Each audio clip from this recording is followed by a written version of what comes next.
All right, joining us now, two people who helped subdue one of the suspected gunmen, Trey Filter and his wife, Casey. Thank you both for joining us today. And also thank you for what you did yesterday and being so quick on your feet. Trey, walk us through what happened and how you got involved and what was going through your mind.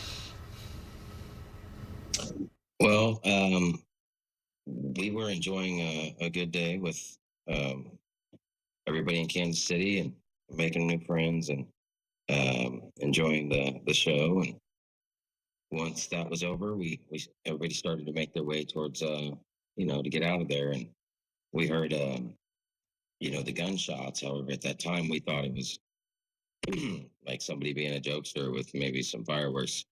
In my brain, I wouldn't think anyone there would have an automatic rifle. We also felt very safe. There was a military presence, obviously, with obvious firepower on top of the roofs.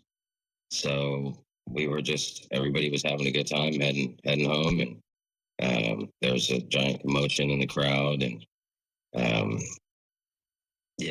I hear get 'em, and I look out the side of my eye and see a flash, and I jumped on that, and the other gentleman did as well. There was talk of there being a gun, and things kind of escalated from there. My wife, in fact, grabbed the gun that they were talking about, which ended up being an assault rifle, and secured that weapon. And then it was all about waiting on the cops to get there. At which point we proceeded to. I looked for my family, and once we checked with them, we were all there. We decided to just get out of there. So both of you are memorably brave. This thing could have been a lot worse, as you certainly know. I'm curious though, when you were able to tackle the shooter here, and you said assault rifle, so I'm curious as to why anyone has an assault rifle at a Super Bowl parade. But then number two, just from your interaction, your tackling, and what people were saying, do you have any idea why this all broke out to begin with, and how things went down in that moment? And you were closer to the gunman than most. We haven't gotten any official word from police, but what did you see, or what did he look like, or say anything? What can you tell us about the gunman himself from your interaction subduing him? If you take a second to look at the video, I just acted out of sheer. I wasn't really thinking. They said tackle or get him. I looked over. I believe that I had to distinguish between him and a couple other people.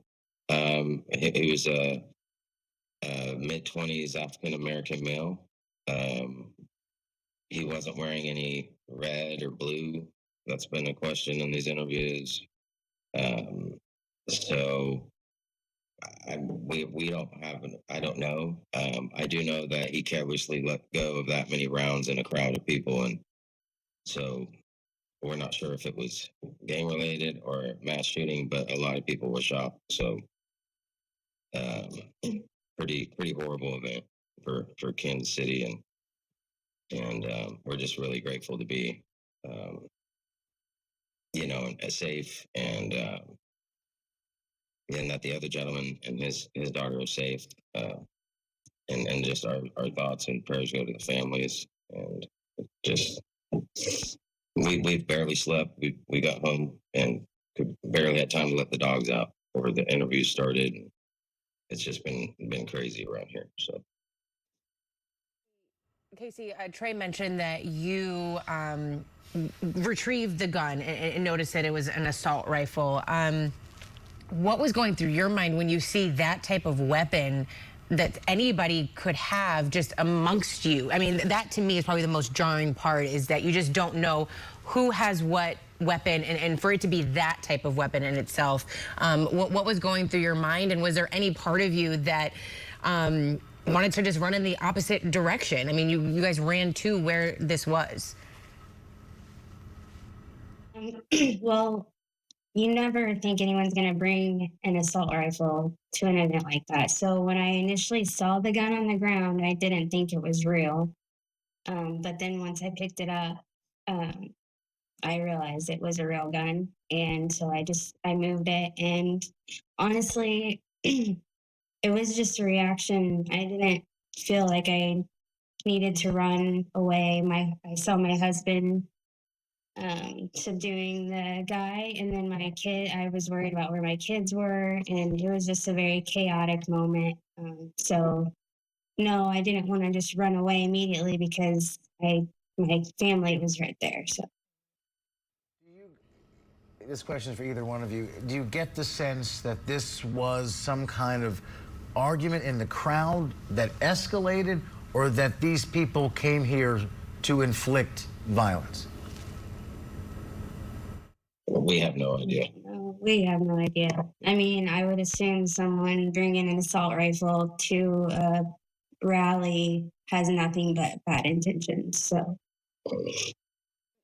Does this change for either of you? You mentioned you have kids. Does this change your perception on going to big events like this? We've been hearing from people that were there, and they said, I will never do something like this again because of just how terrifying this situation was, and that it could really happen anywhere. Does this change your mind about that at all?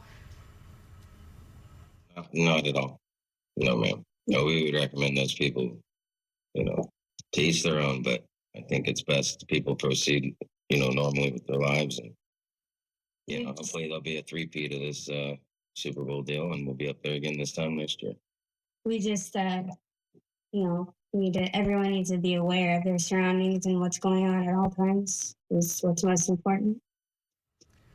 Well, thank you both, not just for your time, but for what you did for thousands and thousands of people yesterday. It's remarkable. It's amazing how many extraordinary tragedies are not made worse by ordinary folks just doing the right thing in a moment of adrenaline. Thank you so much for giving us some time, more importantly, for what you did for that crowd yesterday. Thank you guys so much. Appreciate it. Of course, thanks for having us. Jay.